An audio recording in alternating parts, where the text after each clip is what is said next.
Welcome to the Inspiration Station hosted by Joshua Lenox, the place to fill up your tank if you're in need of encouragement and motivation.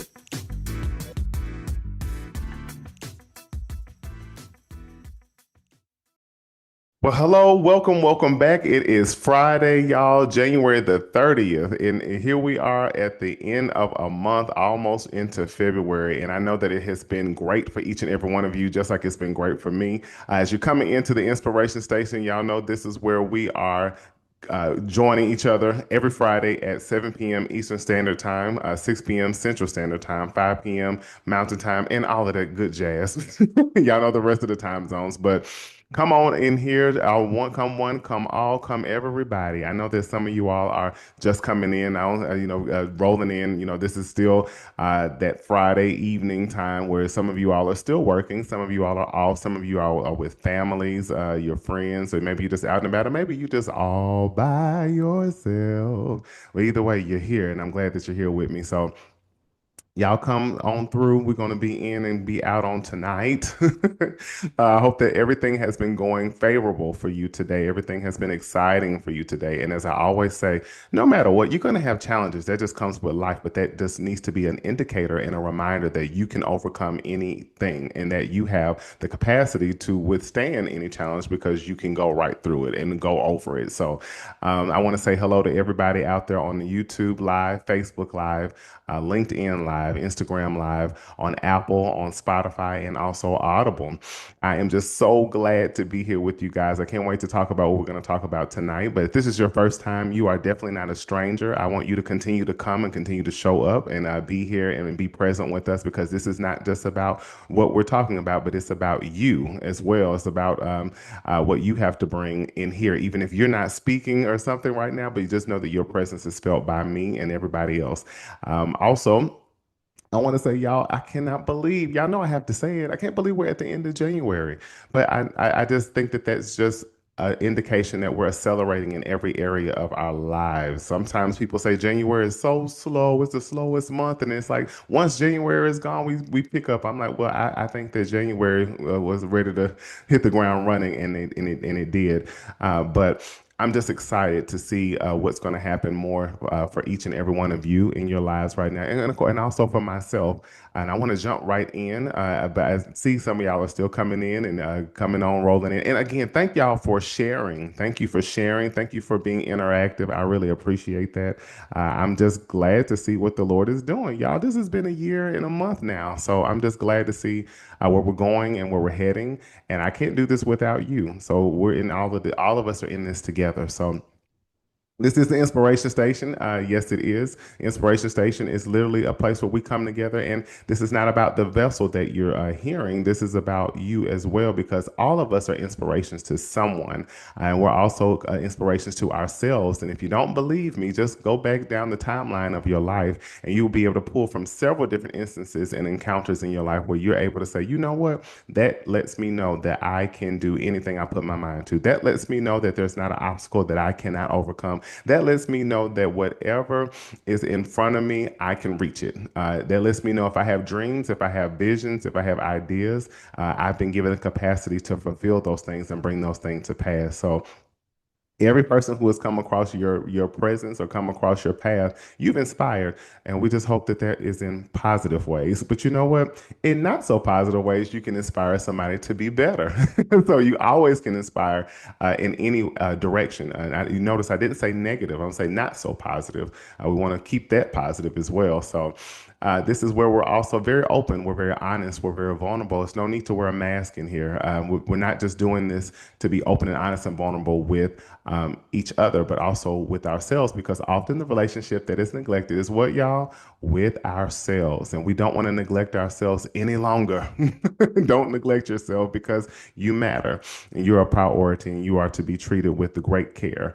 So also, this is where people will be coming in and they will be interviewed at times, people that you may know from afar, people you're inspired by, you've been influenced by a majority of your life or whatever. You may have seen them in arts and entertainment.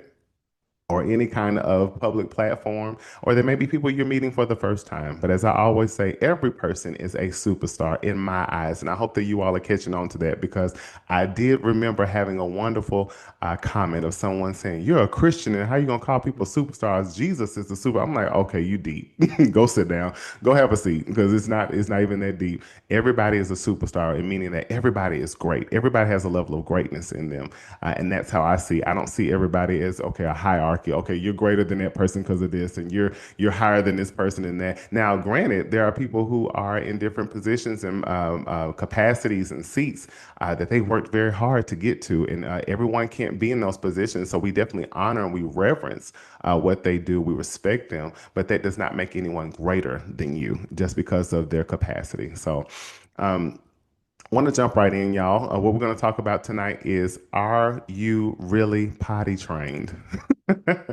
Are you really potty trained? That's what I said. You heard what I said. I said what I said, and I said it with my chest. Are you really potty trained? I hope some of y'all already went back to when you were a kid, as a child, or maybe if you have children, you're like, oh God, here we go with that. You said potty trained, and I got triggered. I started twitching and stuff. So, but yes, are you really potty trained? So keep your minds open. We're very creative on here, so you just never know what direction I'm going to go in. But what's the definition of potty train, you might ask? I'm so glad you did, and I'm going to provide that for you right now.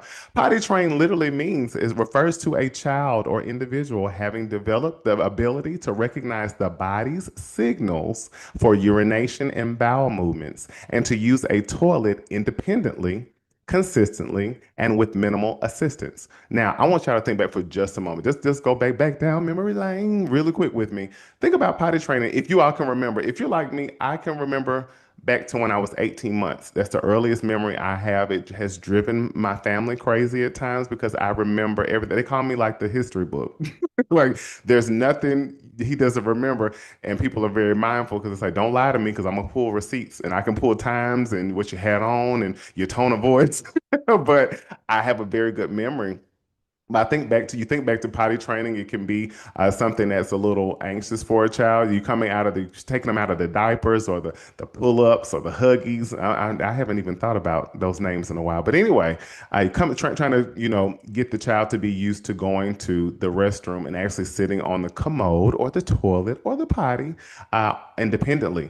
Or they might need a little help, but they might say, "Ooh, ooh, ooh, help, help! I gotta go, I gotta go." So, okay, baby, let's go. You kind of assisting them to get them, maybe to get them to sit up on the seat, and they can, do it by themselves. You might need to wipe them, or anything like that, and flush the toilet for them. But potty training is one of those things where that child or an individual, because sometimes a person might be maybe in a certain circumstance, bodily, their physical capacity, they might have to restart, or regenerate those types of skill sets or that ability again. So they might need some assistance going to the restroom initially.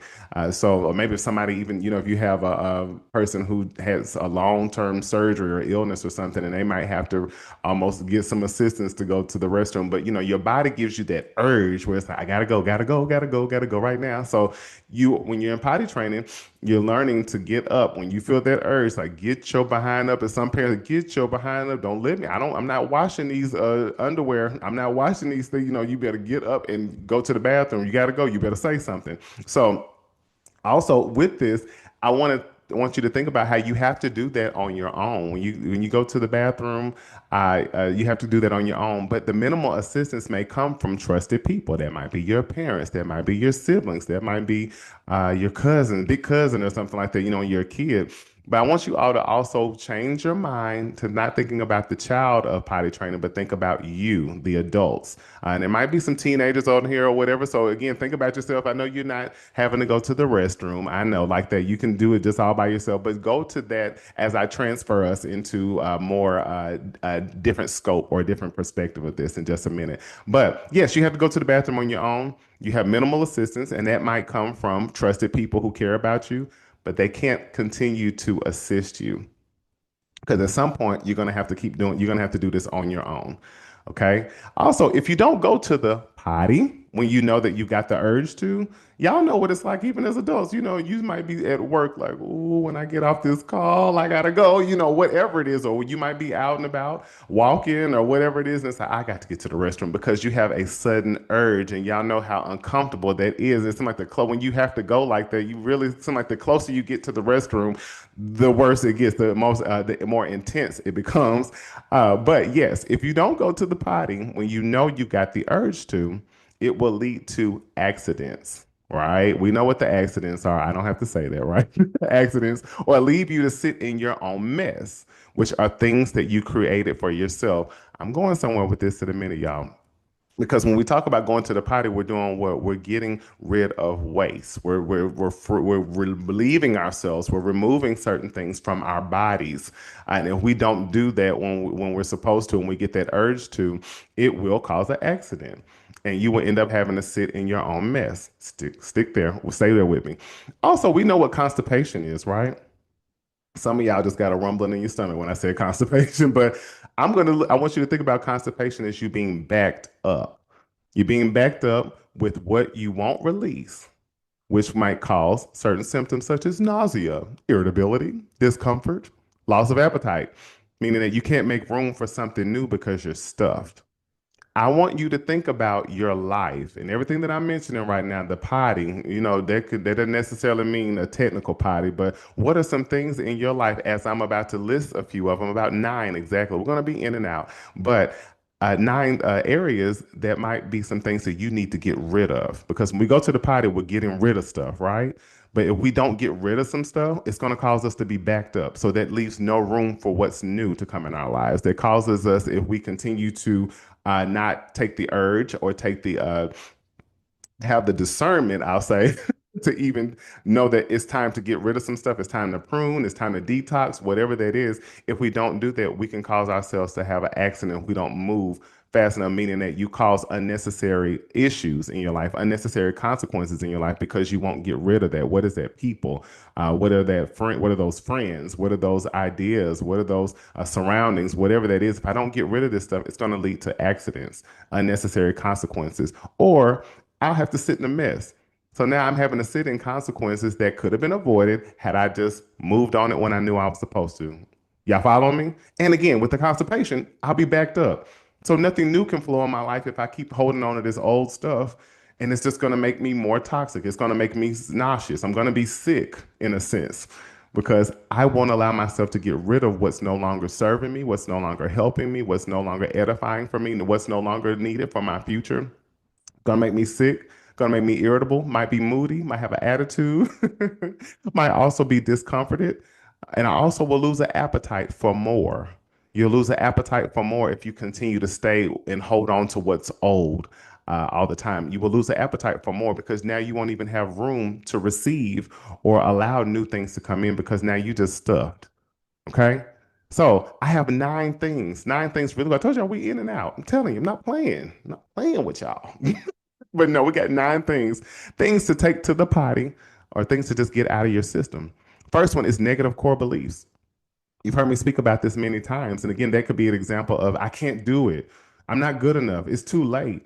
And it's like also think about when we're speaking negatively about ourselves, it came from somewhere. So it's not like you just pulled it out of the air and said, oh, I'm not good enough. Something reinforced that when you were probably growing up or something conditioned you to feel that way. And because that was something that was perpetuated, you believed it and you grab a hold to it. So now I'm speaking these things before I even give myself a chance to speak well of myself or give myself room to try something for the first time or try something to better myself. I always say this too: if you can embrace speaking negative about yourself, you can embrace or learn to embrace speaking well of yourself, speaking positive about yourself. I always say with combating this is having to learn how to affirm yourself. Most times people don't like to speak well of themselves. It can make you feel uncomfortable, make you feel like it's not true. But you didn't always think that those negative things you spoke about yourself were true until you kept saying it.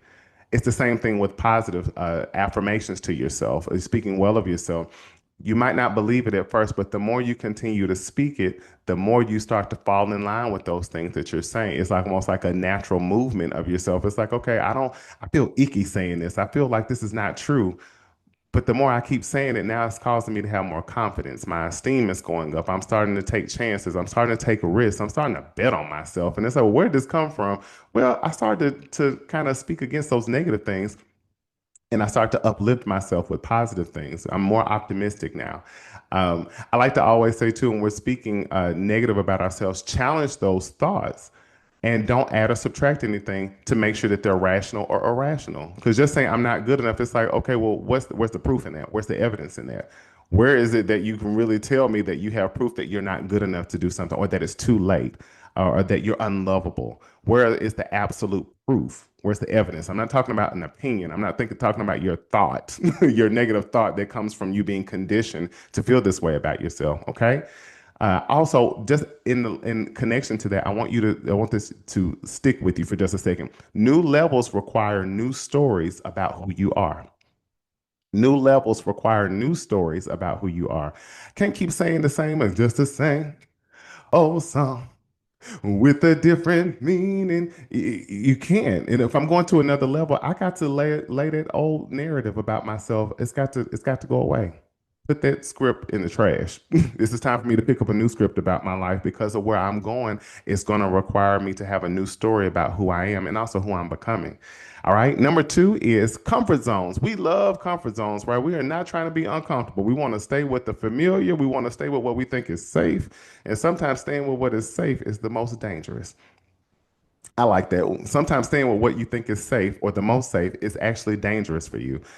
With comfort zones, what once felt safe can quietly become a cage. Y'all like sitting in cages? I know I don't. You go to the zoo sometime and you see the animals in the cage. They look like if you let me out this thing, I'm running for my life. I do not want to sit up in this cage because growth almost always feels awkward before it feels right. Think about some areas in your life where you feel like you're just staying right in that little box in that comfort zone, and you know that you're made for more. You know that there's other things outside of what you do that you are aspiring to do. You have a dream about or what you wanted to become, and you just like, oh, but I think I'm gonna stay right here. And it's like, why? We don't want to stay in the comfort zone because then you're gonna be stagnant. You're gonna be dull. You're going to be boring. Your life is going to be boring. And you're not a boring person. You have so much to offer outside of the box. I always say sometimes you're the box outside of the box, meaning like you can't put me in a box because I am the box. I am the box that's open for whatever I want to do. So you can't put me in a box. I am the box and I'm open. Um, Next thing is relationships that drain you.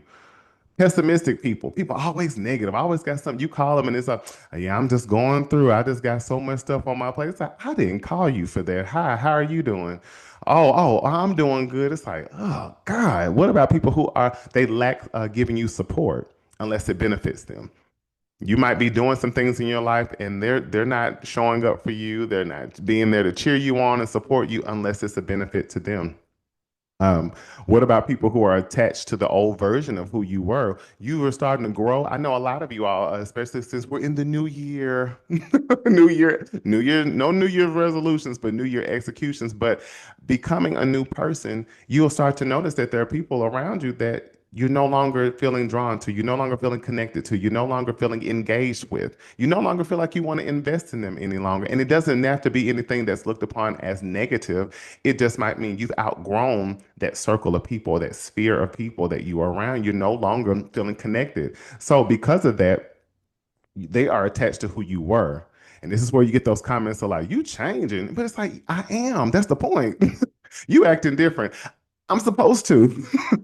It's not in a way to be derogatory or be condescending. It just means that I don't want to remain the same person. I don't want to keep talking about the same old memories. I don't want to keep talking about the same circles of people and the same thinking patterns and things that you're not challenging me in any way. So I'm gonna have to move on or move in a different direction. So toxic relationships or relationships that drain you. If you're around people and they're not bringing some level of joy to you, it's time to do a check. If they're not bringing some level of excitement to you, and I'm not saying you're going to be around people who always got you going, but people who inspire you, who encourage you, who motivate you, their lives cause you to want to do better, to be better. And it doesn't mean you need to be perfect. You just need to be a person who's always pursuing excellence and pursuing past where you are currently.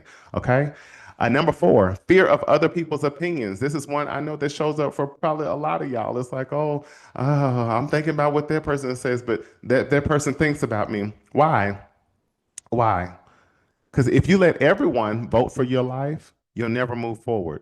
I don't think you're standing around with a ballot, a box or anything, or a ballot waiting on everybody to cast their vote on what they think you should do and who you should be, where you should go. And let me use this. I remember once I had finished singing at a service, and I remember this woman was like, she came up to me, she said, "Oh yeah, you might want to make sure that you need to start doing this instead of that. When you sing, you might want to do it." And I was like, uh, I didn't ask her for her opinion, like whatever. And she was just telling me what I'm supposed to do. And I was like, I remember when I would have taken that and applied it to my life, or I wouldn't have. She was telling me what not to do, basically, with my voice. And I politely looked at her and I said, "God bless you." I said, "But that's the way that God gave it to me." There could have been a part of me before then that would have been, I would have been afraid in a sense of what she would have said by me saying that, but I didn't care, care about her opinion. Y'all know when I danced in college, I'm dancing before thousands of people in arenas, in stadiums, on television, Sports Center, Sports South, ESPN. You would think that I was afraid of what people would have to say about me, but I really wasn't. For some reason, I had some level of courage. I knew people were having things to say about me because they've never seen that before. I know that too because I was receiving threats, receiving threats, people calling my dormitory room, breaking my window, trying to find me and, do things, trying to find me at games and do stuff to me or whatever. Shout out to the security at UTC because they took care of me. Let me tell you something. But I could have stopped just based off of knowing that. And you know what, y'all? This is something I don't think I've ever told anybody. After I graduated in 2007, there was a blog, and this is when blogs were kind of really starting or whatever. There was a whole blog that I never even saw until I think about 2015 of people hate towards me. I mean, it was a lot. And I was like, and some of the girls who were currently, because actually UTC Elite was their original name. Now they're the Ladies of Gold, but they're still going forward today at UTC. Shout out to them.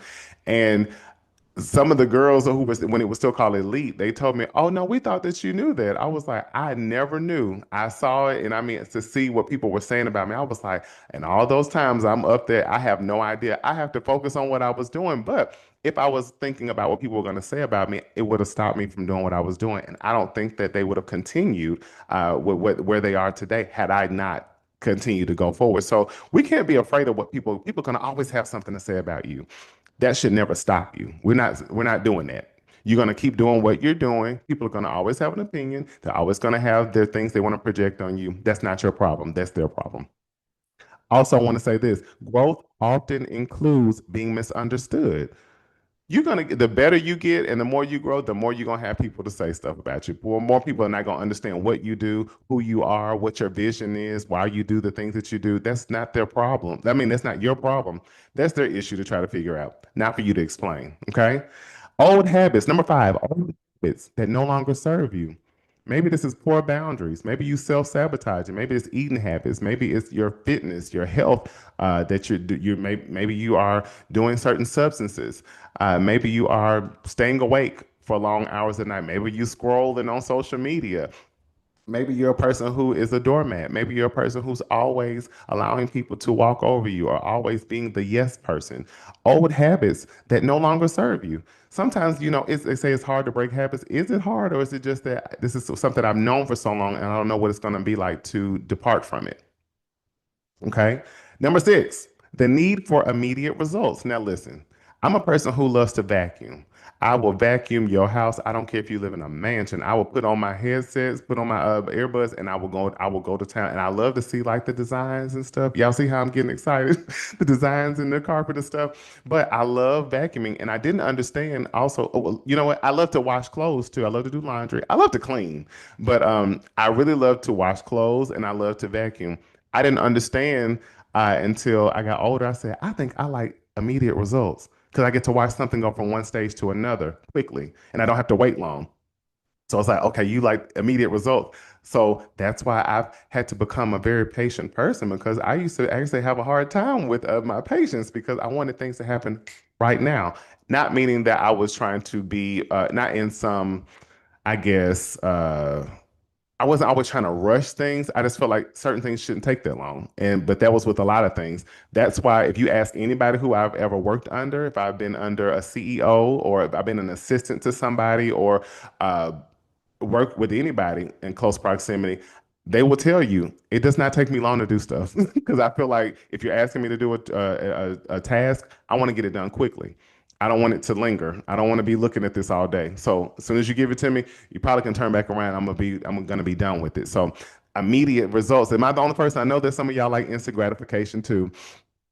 Instant gratification. But next levels take patience. Progress does not have to be fast or obvious. Sometimes we want to hurry up and show our trophy in the sense of what the work we've been doing. I want to show it and I want to tell it. You've been working hard on some things and you want things to move a little quicker. Like, okay, how much longer is this going to take? We can be impatient sometimes. And please be sure not to pray for patience because that's going to really take you down through there because you're going to get some scenarios in your life where your patience is going to be, it's going to be tested and you're going to be met with a lot of resistance to make you stronger in that area. So sometimes we have that need for immediate results because we want things to happen fast for us quickly. But as I've said before, if you're cooking a roast, which I love to cook, but if you're cooking a roast, you don't want to cook that too fast because the dog is not even going to eat that. It's going to be hard, solid as a rock. It's going to be hard. So if you're cooking a roast, you want to take your time with that because by the time you get that thing done, it's going to fall apart and it's going to be tender. It's going to be, you don't even need a knife for it. If you're baking a cake, I hope you're not going to bake that cake on 450 or something like that because you're trying to hurry up and get the cake done. That thing is not going to be right. It's not going to, it's going to cook fast and it's not going to be correct. It's not going to be right. Also, you don't want to rush a foundation on a home. You rush a foundation on a home and that foundation is not solid and it's some cracks. So many cracks, so things are not put together right. A wonderful storm could come through and a nice, good, brisk wind, and that house is gonna fall to the ground. And that is in any type of think about relationships of any kind, family, friendships, romantic relationships, marriages, uh, business, anything like that. If the foundation that you're starting something in, that you're building, if it's not solid, that thing is not going to stand long. So when you want something to last, sometimes you have to do something. It might take a little longer for something to last longer, right? Number seven, I told y'all it's nine, right? I'm almost done. Number seven, playing small to keep others comfortable. This is a big one. Sometimes, you dummy yourself down. You might minimize what you do, who you are, because you want to make other people not feel small. And it's like, why would you dim your light? The word of God says, let your light shine before men so that they will see your good works and glorify your Father in heaven. Now, if other people ain't glorifying your Father in heaven because you shining bright, that's on them. But there's no need to shrink. Your growth might challenge others, and that's part of the process. But that's their issue and not yours. You're going to inspire people, inspiration station. You're going to inspire people because of who you are and what you do. It's both, not just what you do. Sometimes we only celebrate people who because of what they do and their accomplishments and their success, but what about who they are? So we're going to say both who you are and what you are to be celebrated. And also, those are going to be the things that cause other people to want to be inspired, encouraged, and motivated to do more things or better things and become a better person, right? So it's no need to make yourself small to make somebody feel big. What is that? We're not doing that. We're not doing that. Because guess what? That person or those people probably around you, if you're feeling that way from them, that's probably because they might be intimidated by you, they might be insecure, but it's no need for you to lower you to lift somebody else up. That's not your job. And then what is that saying to the future you? Am I going to continue to shrink? I remember being a person at one season in my life. There were so many things going on, and I was a crybaby when it came to God doing things for me because sometimes I was that person who was the underdog. I was that person people overlooked, and God would raise up, and they'd be like, "Oh my God, where did he come from?" Or "I never thought you would be doing something like this." I was that person, and when I would have certain levels, attention from the world or anything like that, I would cry. Or from people wanting my autograph, it's a certain season, my autograph pictures with me, I would cry. I was grateful. But I also remembered when I got around certain people, I would want to tell them, hey, I was on television tonight, or hey, I'm in a traveling stage play. Hey, I'm singing with such and such tonight. Hey, y'all, I'm gonna be doing. I would love to tell people that, but it's like I wouldn't, certain people, I wouldn't tell them that because I felt like they were gonna think that I thought I was better than them, which I think if anybody has known me for the course of my life, no, that's just not how I roll.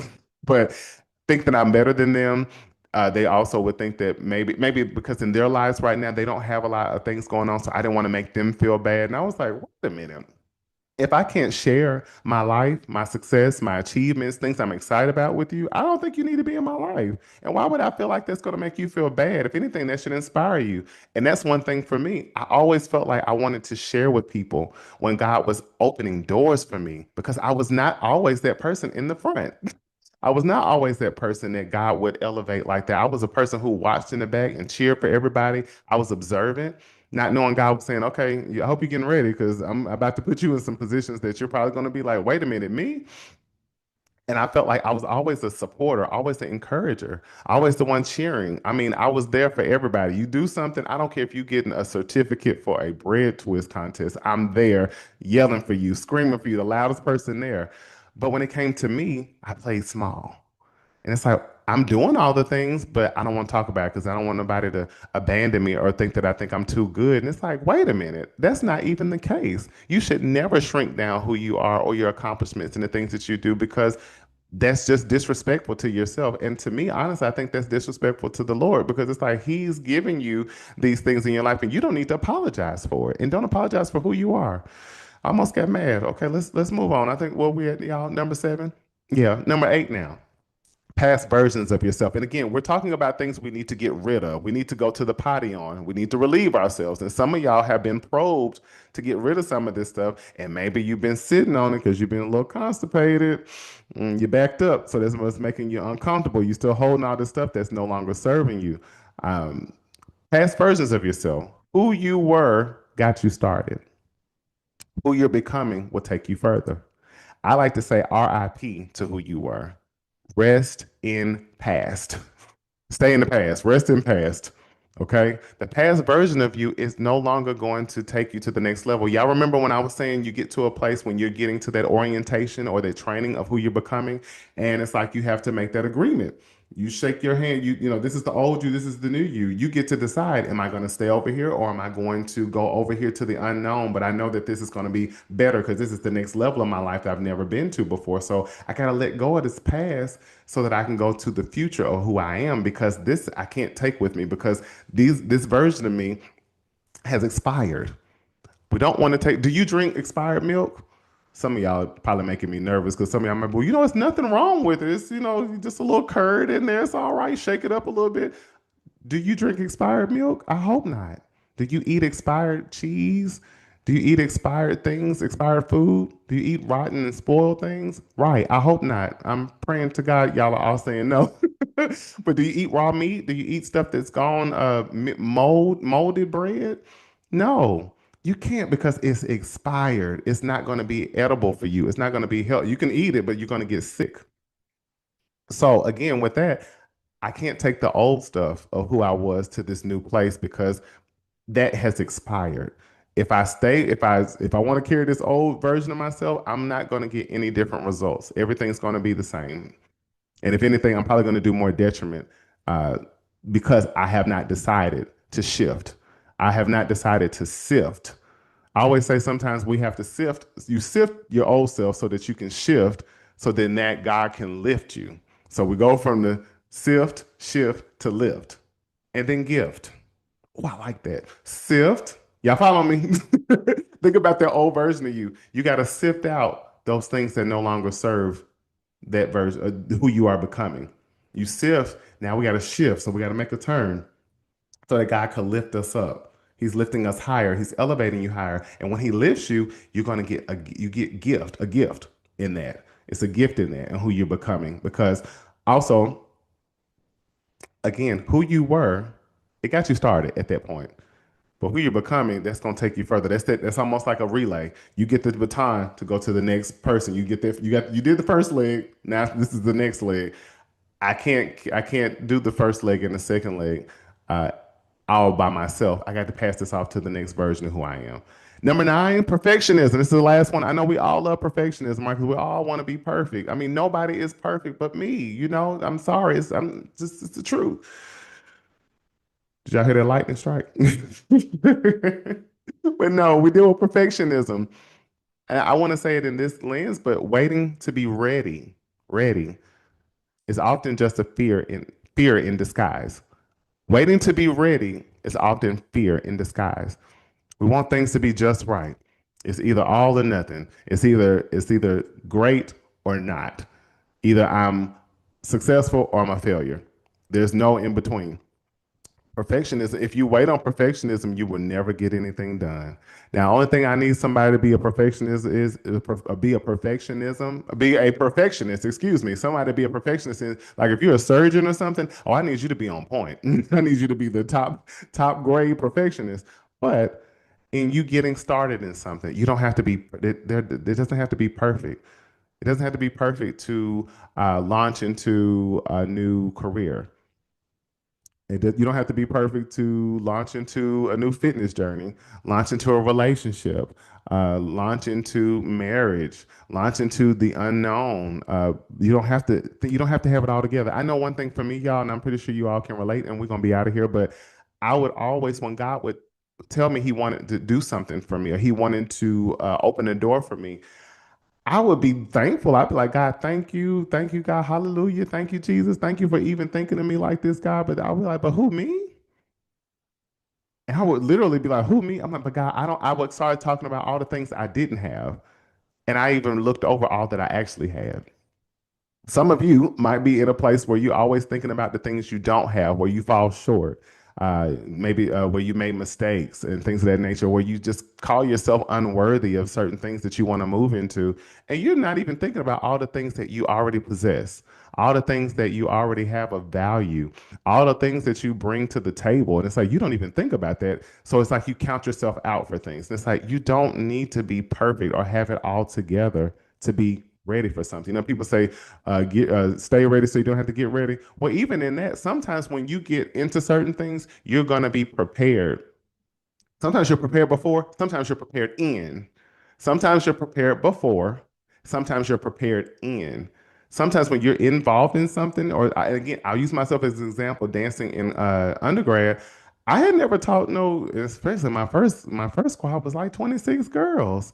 And I had never done that before. Did I have leadership skills? Yes. Had I ever taught a dance team on a collegiate level? No. Had I even danced like that before? No. So, but did I practice at home when I was in high school in private? Yes. So now having to teach other people on a collegiate level, I started to see certain things come out of me as I was in that role. So I didn't have to have all the skill sets. I didn't have to have the background. I didn't have to have the pedigree.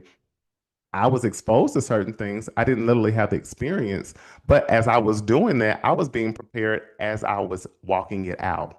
So that's for some of you all. And whatever you're thinking of, whatever comes to mind right now, you don't have to have it all together. You don't have to have everything in your backpack.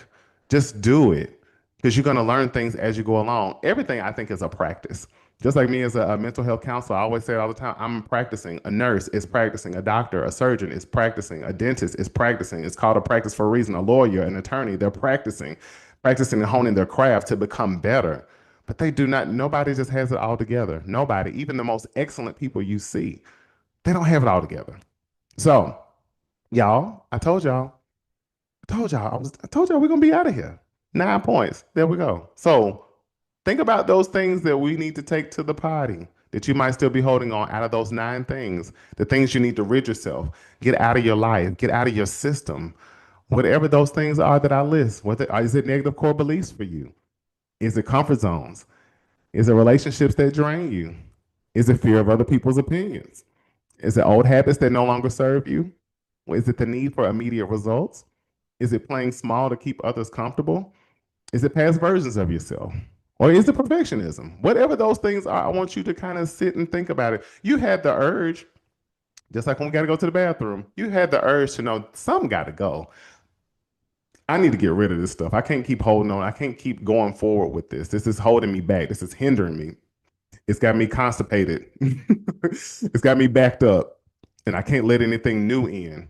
I got to get rid of this stuff because it's caused me some accidents and it's caused me to sit in my own mess.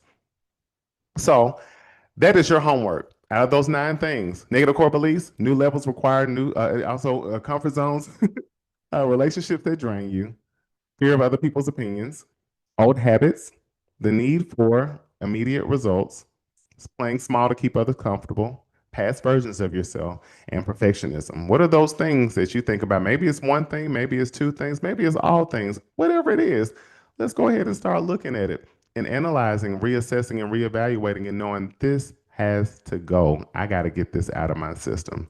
All right. One thing I want to say to you all, first of all, thank you for your attention at this time. Thank you for continuing to show up here. I pray that each and every one of you all have received great things out of this tonight. Also knowing that leveling up, so I'm going to the next level, is less about becoming someone new.